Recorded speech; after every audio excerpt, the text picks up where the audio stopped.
My name is Frances Sisnet, and I'm from the United States.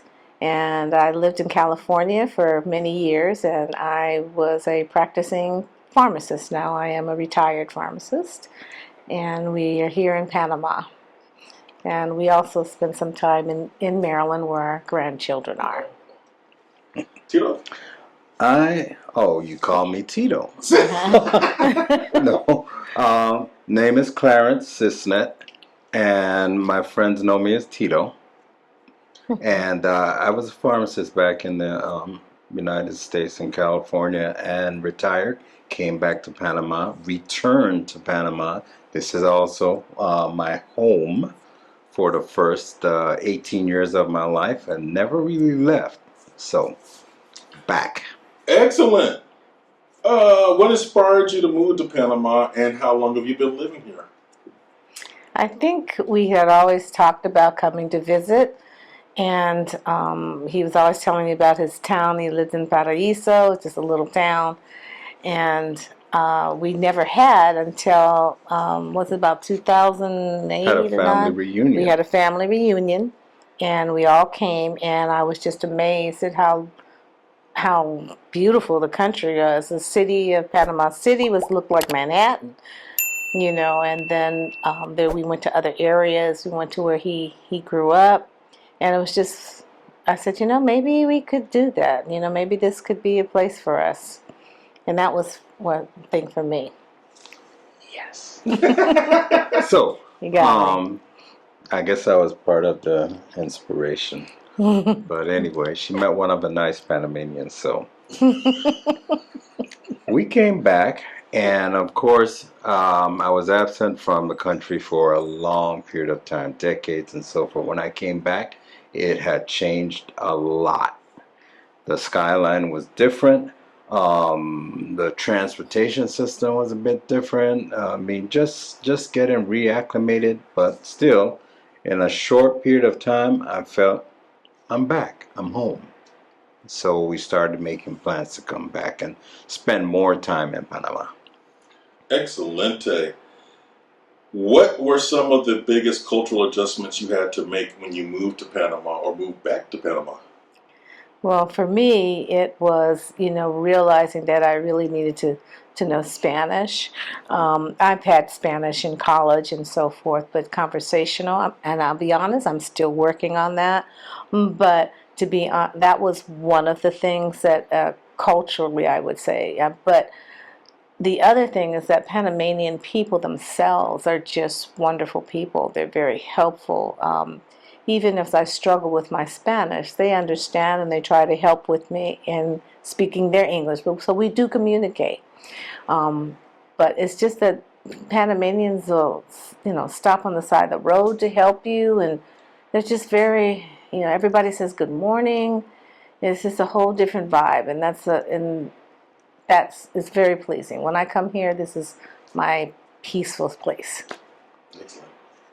And when she's here with her peaceful place, I'm also peaceful.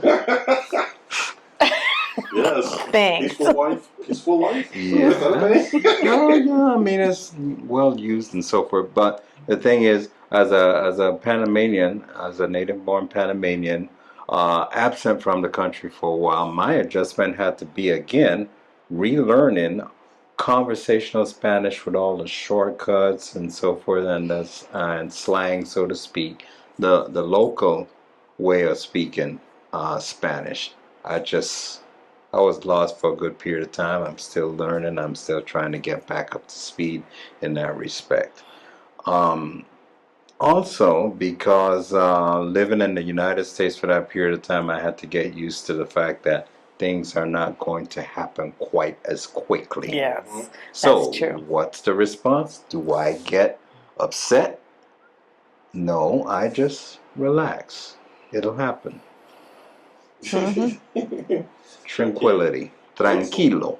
Tranquilo. Hmm. Keep mispronouncing that word. It's a L. Okay.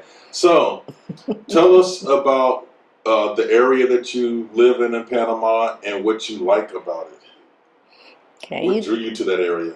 you go first. Okay, well, the thing is, because because Frances is learning her Spanish and so forth. This particular area has quite a few English speaking people, services. A lot of the businesses, they're bilingual. They can speak in English or Spanish to us and get things done. The other thing that I like about this area is that it has just about everything we need: banks, supermarkets, doctors, dentists, a clinic, Hmm. you know, places Golf to, course. yes, golf course. And it So, also has some beautiful, beautiful places to visit. You can go up into the mountains and see like excellent, excellent vistas of the valley down below, or you can go Hmm. to the beach, Yeah, all within the space of half an hour. yeah, nice. yeah. It has a lot of. The beaches are beautiful. I mean, at least at here, they're black sand beaches, and depending on the tides, it could be either all black, or it could be white, or it could be marbled. But the thing is, when it's black, it's when the sun hits it, it looks like you have little Sparkles. diamonds all, and it's just beautiful, volcanic. Sparkles. Right, but yeah.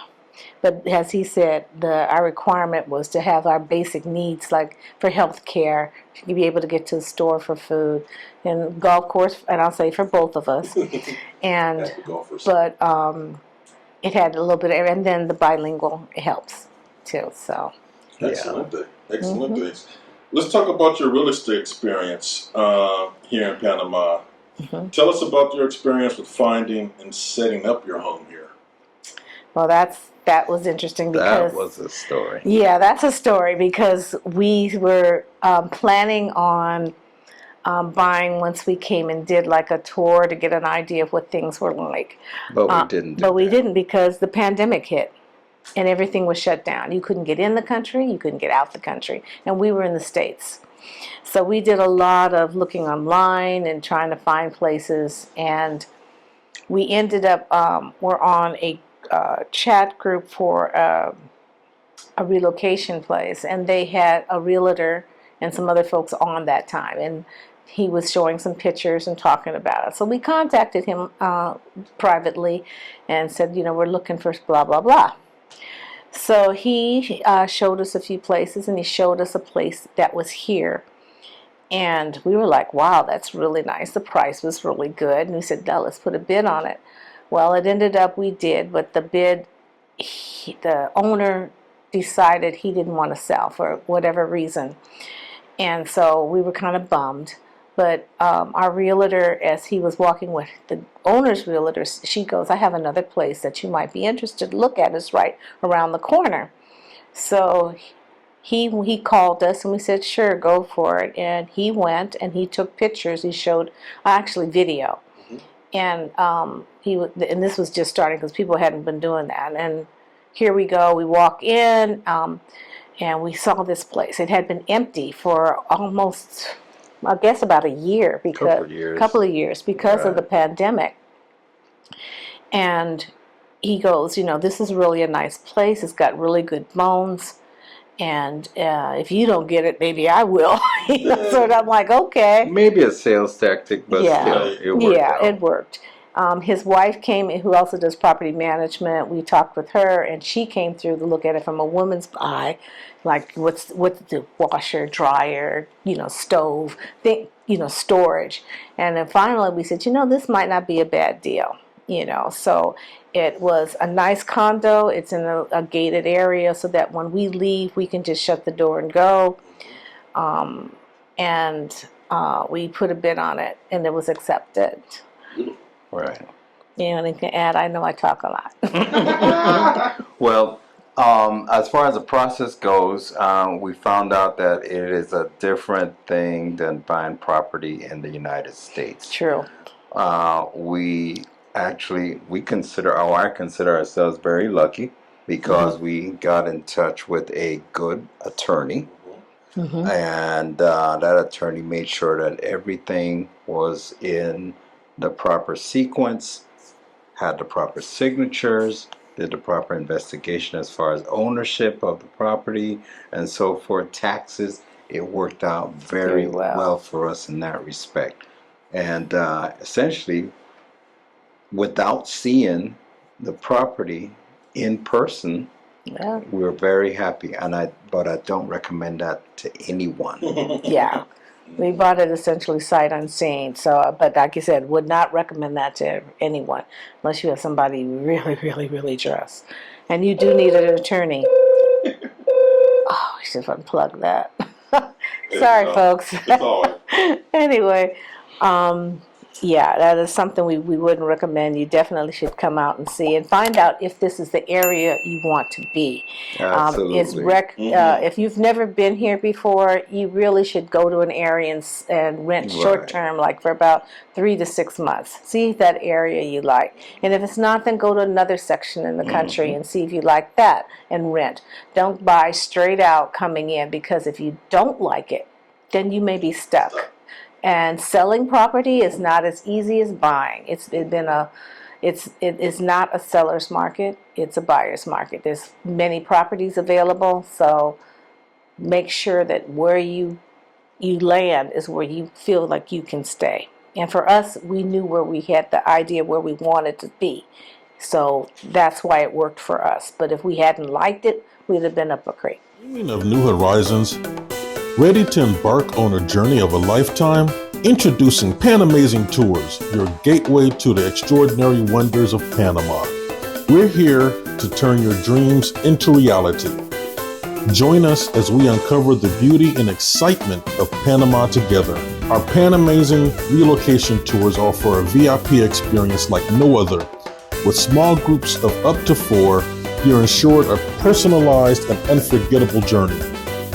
Whether you're seeking the perfect place to relocate or simply wanting to explore Panama's wonders, our expertly crafted tours are designed to meet your every desire. Escape the ordinary and embrace the extraordinary. Panamazing Tours is your passport to a life filled with adventure, culture, and unforgettable memories. Your journey starts here. Excellent. Let's talk healthcare for a quick second. How do you find the healthcare services here in Panama? All I can say is I love it.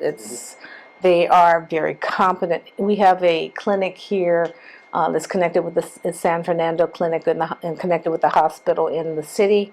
The city has many good hospitals, including one that has a John Hopkins affiliation. The clinic that's here where we are in Coronado is JACO. Now, being a health professional, I don't know if you know, but in the United States, every clinic, hospital has to have standards. And there's the Joint Commission on Hospitalization. That's a certificate they have to earn. They have to meet so many criteria. So they have that in the United States, but there's also the international. And the clinic here has that. So it's very good. In fact, and on top of that, it's very affordable. It's very affordable. I've had an issue where I had to go to the clinic. They hooked me up for an EKG. I had lab work done. They consulted the cardiologist in the city. The doctor spoke English and was informing me of everything. Did lab tests and got me stable. Got my medication. In the U.S., you know what an ER visit would do. I left there paying $175, and I was like, "Wait, what? Right. What?" Trying not to be surprised, though. Yeah. That's for the medicine, They right? made a mistake. Here's my card. Right. It can't be. Yeah. And now, as retired pharmacist, have you formed an opinion on the differences in accessibility and pricing of pharmaceuticals in Panama versus the United States? Go ahead, babe. Oh, yes. I use eye drops, prescription eye drops, and in the United States it would probably cost about, I think the pricing that I got when I tried to get it in the United States on my own, it was about $375 for a month's supply. Okay.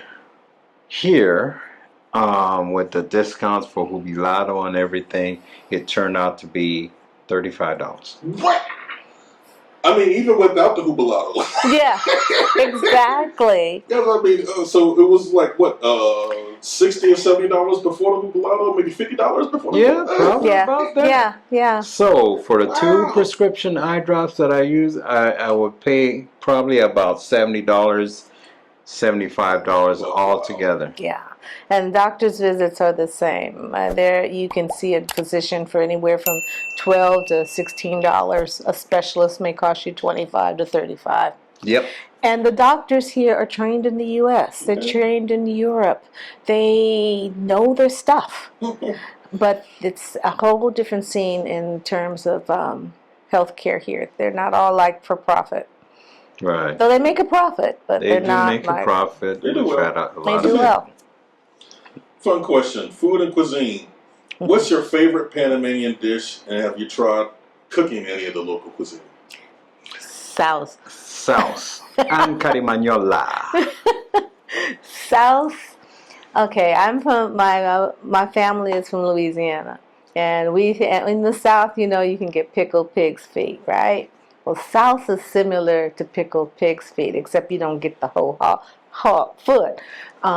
It's the pig's feet that's been chopped and marinated with cucumbers, onions, seasoning, vinegar, lemon, hot peppers, and it's set to cure, you know, and marinates forever. Yes. Yes, and then you have the pieces of it. It's very delicious. But it's and it's. I don't. It's just good. Really love it. Now, Have you tried making it yet? oh, me? Yeah. No. Though I do have his mom's recipe, and because she could make some good sauce, and she wrote me that, gave me the recipe. I haven't done it yet, but you've done the Carmen Manolas though. Yeah, carimañola. Explain what that is. We like that. Carimañola has like a outer layer of dough made from yuca, or as we say in Panama, yuca. But anyway, it can be filled with anything that you like, anywhere from cheese to veggies and so forth. And but meat. this one has meat, and that's the way I like it. Kind of like a ground up meat, seasoned the way that you want to. You make a little sauce, and you can dip it in the sauce. It's usually like a little heat, and delicious. Yeah. It's good for breakfast. They're good. That's Fat Boy food. Yes, sir. Yes, sir. What are your favorite leisure activities or entertainment options here? We have movie houses. We play golf. There's many restaurants that have live music. Beach. The beach. Going to El Valle, the waterfalls. There's zip lining. There's a nice hot springs that's up there. Traveling and seeing the country, because a lot of the country, everything's not real close. Like Relocating is another nice place that has rum distilleries, coffee farms, you know, and you can go there. They have a flower festival, great markets. And we have a Thursday market here. There's a lot of things you can do in the city. Then there's even more opportunities. The city has the things that a city would have. Yes. You know, the art, museums, restaurants, Music scene. Yeah, music scene. Yeah. There's a big jazz festival here every January too. That's just awesome. And you guys do an awful lot of traveling too. So Yeah. is the traveling that you're doing, because you're globetrotters, no doubt. Check to see if what part of the planet you're going to be in. But is any of that attributable to the jubilado discounts that you get for travel? I mean, it certainly can't help. I mean, it can't hurt. It doesn't hurt. Yeah, I think we get you get as a retiree maybe 25% off of airfare, and it's not just the airfare. But for the national airline, which is Copa, United, Delta, I think even Southwest was flying down here for a while. Right. Any airline that flies into Panama must give that discount to their residents or their legal, their residents or their citizens. And As long as it originates here and you return, you get that discount. Oh, we've had it before. So we use it when we go to the States. We've used it when we've gone to like Colombia. Whenever we travel, we'd try to get discount. And you get a discount on hotels and all sorts of stuff. Lotto is very good. Pretty sweet. Yeah, pretty sweet for the retiree. And I might also add quickly that Panama is centrally located. Yes. With being centrally located, Yes. it's basically like a hub for all these other destinations. Yes. Especially the Caribbean, parts of the United States, Mexico, Central America, South America. Easy to get to. Yep. And cheap. Yeah. Last question. What advice would you give to someone considering to move to Panama? I would say keep in mind you're moving to a different country that has different cultural values, different ways things are done. When you move from there and you come here, don't bring there with you. Be prepared. If you want there, here, then stay there. Because this is a totally different situation. A lot of folks come asking, well, where are all the expats? Where are the black expats? Where are this, blah, blah. People are everywhere. We all do our thing. We meet together occasionally, but you need to do your research and find out that this is the place you want to be, and be prepared that you're going to have to make your own life. We can't make it for you. Well said. That's my advice. Extremely well said. Bring grits. Yeah, grits. Yes. Yes, folks. Oh. Meet my grit suppliers from the U.S. This is how I get Fat Boy approved grits into the country. Yes. Just bring a suitcase full like you got.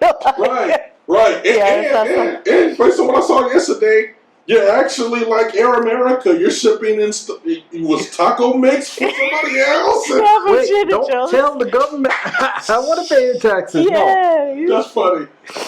Right. You're right. That's excellent. Look, thanks so much for joining us and giving the viewers a glimpse into your life. We really appreciate it. All right, family. That's a wrap for this episode. Aren't the assistants the best, y'all? I had a really good time with this one, and I hope that you learned a lot from their examples. So, thank you so much for watching. If you found some value in this, please do us the favor of liking and subscribing so that we can continue to grow and share this kind of information with your neighbors as well. Please don't forget that we are here ready to assist you in your relocation needs. We have a guide, we have tours, we have excursions. You can get consultation calls with your boy Big Will.